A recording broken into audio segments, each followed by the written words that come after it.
آپ اپنی نماز میں اپیرنس کو امپروو کر لیں. مثال کے طور پر باڈی کی کچھ پوزیشنز ہیں نماز کے اندر مانگی گئی ہیں، مستحب ہیں، اس کو پورا کریں. چھوٹا سا ایک پوائنٹ عرض کروں، کنٹرول بھی بڑھے گا، نماز بھی امپروو ہوگی. پوری نماز کے اندر انگلیاں کھول کے نہیں رکھنی ہوتی، بند کرنی ہوتی. اسے نہیں کھولیں. آپ کہیں گے اتنی سی بات کرو، اللہ نے مانگا ہے کر لو. جب آپ کھڑے ہوں مرد کے لیے ہاتھوں کو زانوں کے اوپر رکھنا ہے، سائڈ میں نہیں رکھنا ہے، سامنے رکھنا ہے. سامنے رکھو.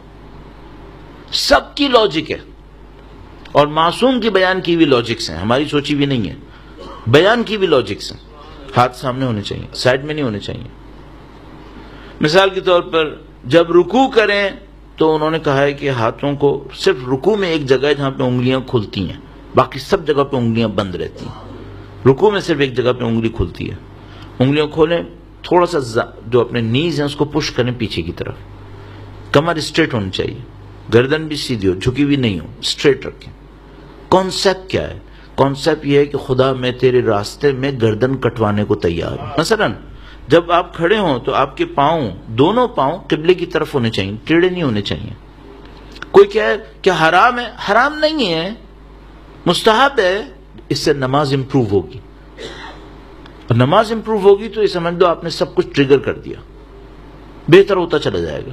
تو پاؤں بالکل سیدھے ہوں، تھوڑا سا گیپ دیں اور قبلے کی طرف ہوں، ہاتھ انگلیاں بند، زانوں کے اوپر ہونے چاہیے. جب آپ قیام کریں، سورہ اور رکوع پڑھ رہے ہیں، مثلا ہم پڑھ رہے ہیں، تو کیا سوچیں؟ آپ یہ سوچیں میں ایسے کھڑا ہوں جیسے قیامت کے دن خدا کے سامنے کھڑا ہونا ہے. قیام کا مطلب یہی ہے، قیام کھڑا ہونا. قیامہ بھی اسی سے ہی ہے. سجدہ کریں، سجدہ کرنے جائیں، ہاتھوں کو یوں سیدھا رکھیں قبلے کی طرف، انگلیاں بند، ہاتھ قبلے کی طرف. اور کانسیپٹ کیا ہے؟ کانسیپٹ یہ ہے کہ خدا میں تیرے سامنے ذلیل اور حقیر ہوں، میں ایکسیپٹ کر رہا ہوں، میں تیرے سامنے سرنڈر ہوں، ایکسیپٹ کر رہا ہوں. اس فزیکل سرنڈر کے بدلے میں خدا سے مانگے خدا مجھے اسپریچولی بھی سرنڈر کروا دے، میں تیرے لیے سوچنا شروع کروں. یہ سب آگے تک جائے گا. اور مثال کے طور پر بہت خوبصورت ایک جملہ روایت کے اندر آیا، فرمایا یہ جو پہلا سجدہ ہے یہ کریشن ہے، یہ جو دوسرا سجدہ ہے یہ ڈیتھ ہے، یہ جو ان بٹوین دو سجدہ آپ بیٹھے یہ کیا ہے؟ کہا یہ دنیا کی زندگی ہے. اس کے لیے کہتے ہیں استغفر اللہ ربی واتوب الیہ بحول اللہ وقوتہ اقوم واقعد. اس کو سوچ سمجھ کے پڑھیں، توحید پہ آپ کا یقین بڑھتا چلا جائے گا. سمع اللہ لمن حمیدہ، اس کو سوچ سمجھ کے کہیں، آپ کی حمد خدا تک پہنچنے کے قابل ہو جائے گی.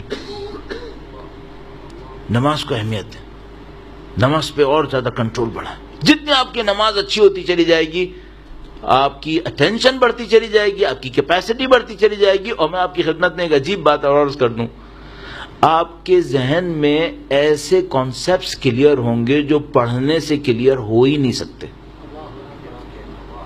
یہ میں آپ کو گارنٹی سے عرض کر رہا ہوں.